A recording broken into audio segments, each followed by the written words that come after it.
Hello, everyone, and welcome to this new episode of Open Book Entrepreneur.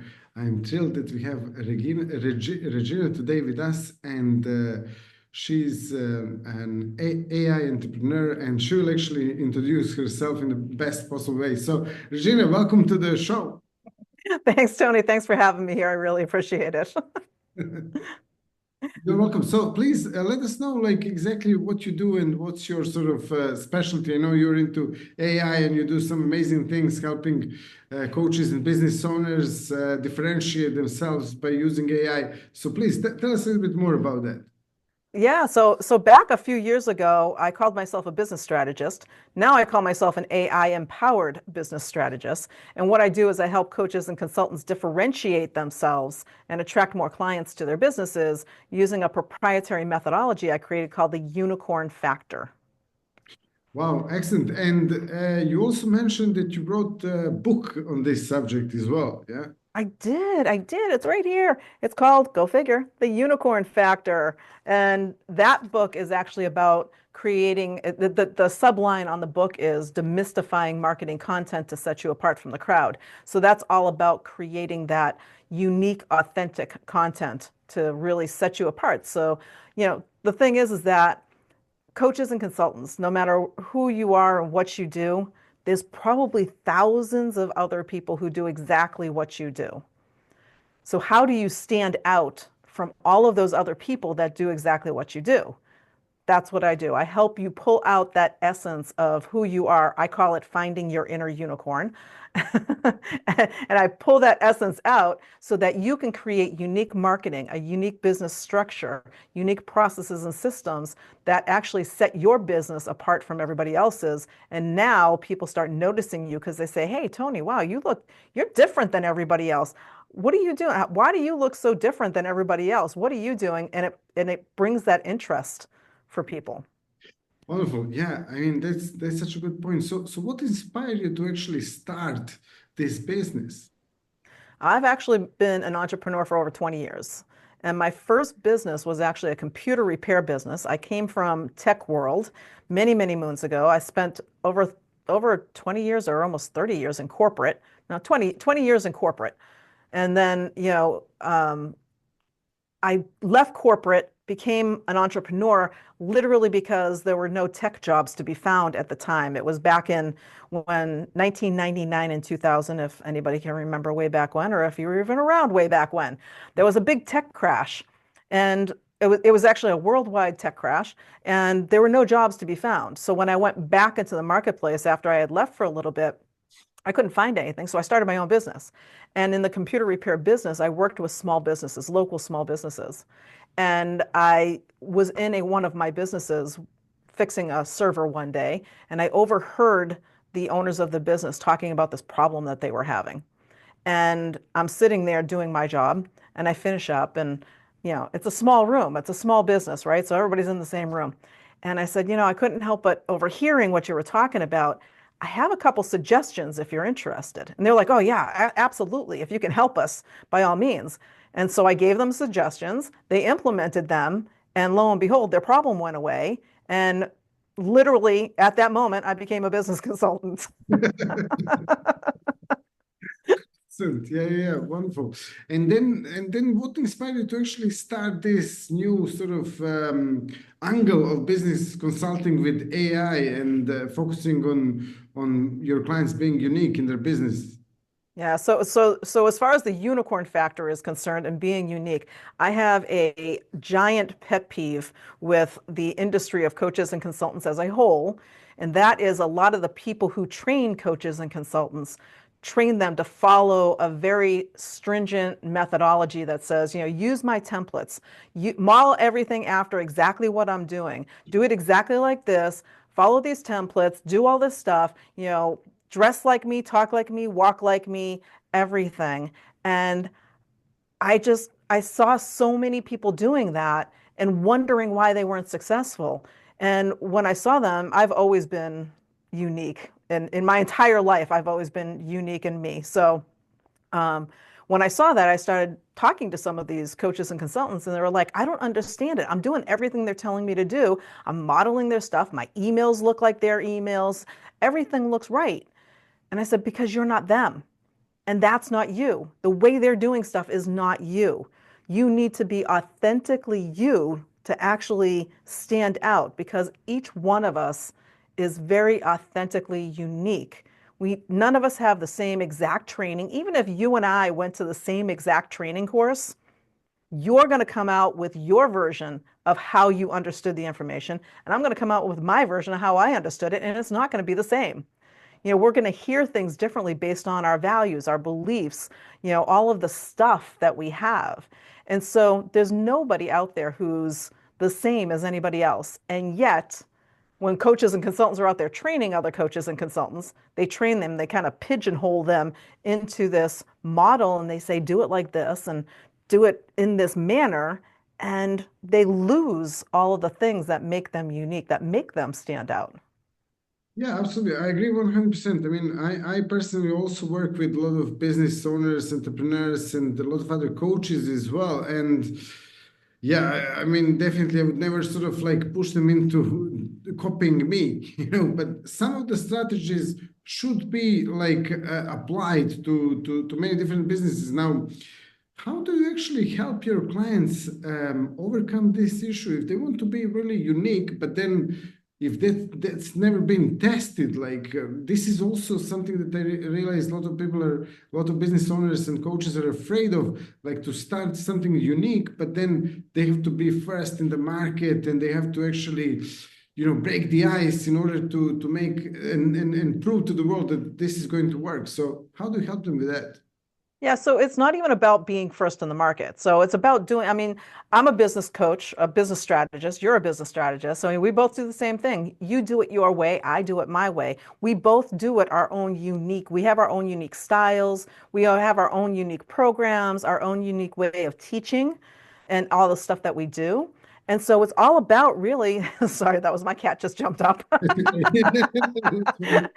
It's all about really understanding what is it that makes you stand out from everybody else that's doing what you do. And so, when you think about it, you do what you do. You work with coaches and consultants. I work with coaches and consultants, and I can guarantee you we do it completely differently.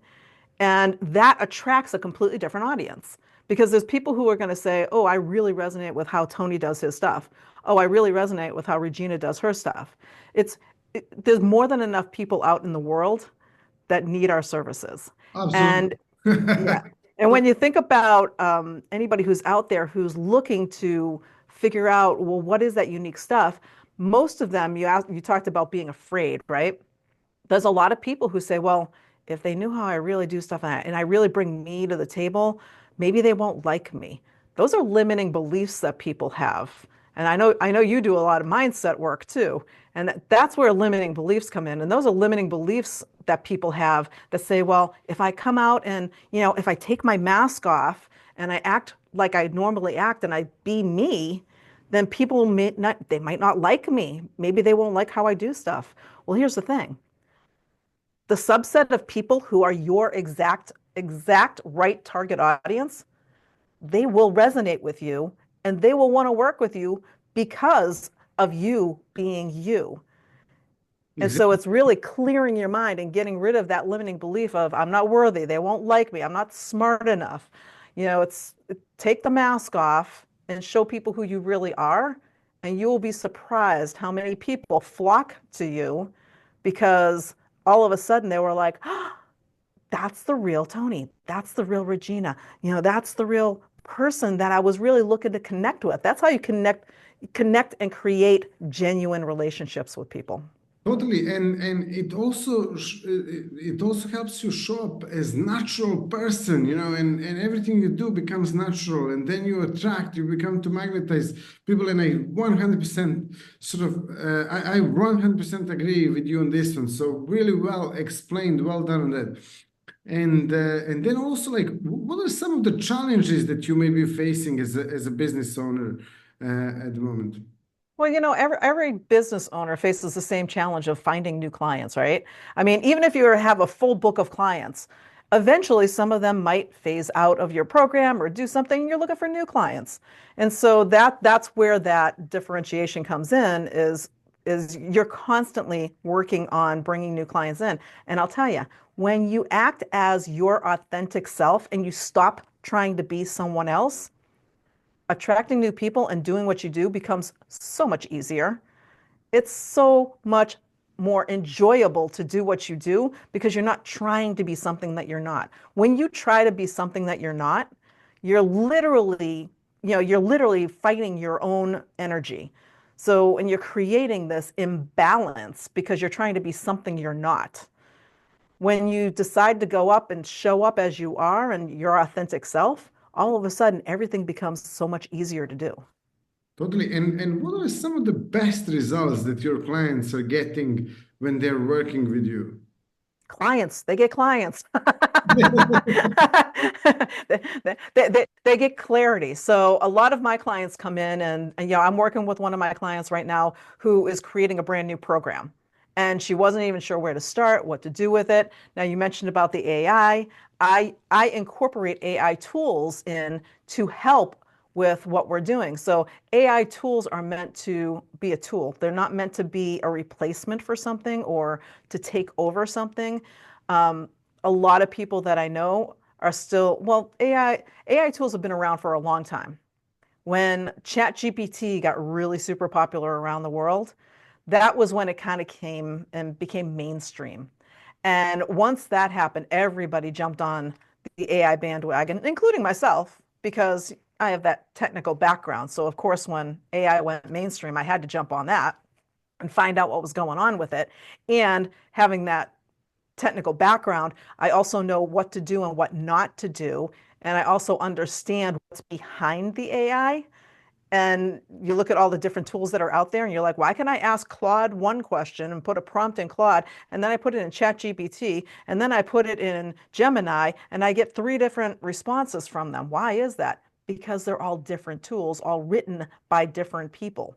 They're literally tools that have been created by somebody. So they're pulling in different information. So once you know how to use them and how to prompt them properly, now you can use them to help you figure out, well, what am I doing? One of the things that I like to do with my clients is work on their ideal audience, their ideal client. And they say, okay, well, I know the demographics. I work with females that are 45 and older, and they're having premenopause or menopausal symptoms, and they want to lose weight. Okay, great niche. That's a great niche. Now we're going to take that and we're going to narrow it down and we're going to get even clearer with it because we can prompt AI. And I actually have forms and stuff that I use and I say, put this in, and it will actually tell AI all of the different things. So it's not just the demographics. You get into the psychographics, you get into all the really deep things and find out, well, what is in the essence of this ideal client? And once you understand the essence of your ideal client, now you can create content for them that really attracts that person to you. And so when you think about creating that, the first thing you have to do is know who you're creating the content for. And AI can actually help make it clearer. So it's meant as a tool to help make it easier and faster for you to get to the point and bring those new clients in. Wonderful, wonderful. And if someone actually wants to find out a little bit more about you, if they want to get your book or anything else, like how they can do that? Well, I actually have a Linktree account. And so Linktree is basically an online business card. And so if you go to Linktree, it's linktr.ee/Regina Andler. Literally everything you need to know about me is out there. The first thing that's out there is a link to Amazon for the book. I have a couple freebies on there. I have a free guide that you can download. I have a free webinar, which is actually on business mindset. I know you talk a lot about mindset, so it's on business mindset. And then all of my links to Facebook, LinkedIn. I have a YouTube channel where I do a lot of lives on LinkedIn as well and on YouTube. And so all of that stuff is right on the Linktree account. Wonderful. Yeah, absolutely. I can share that link in the description of this video and this podcast. And yeah, thank you so much for being a guest here today. Thank you for sharing your tips. And also, thank you all for watching us and listening to this episode. And see you in the next episode. Bye bye. Thanks.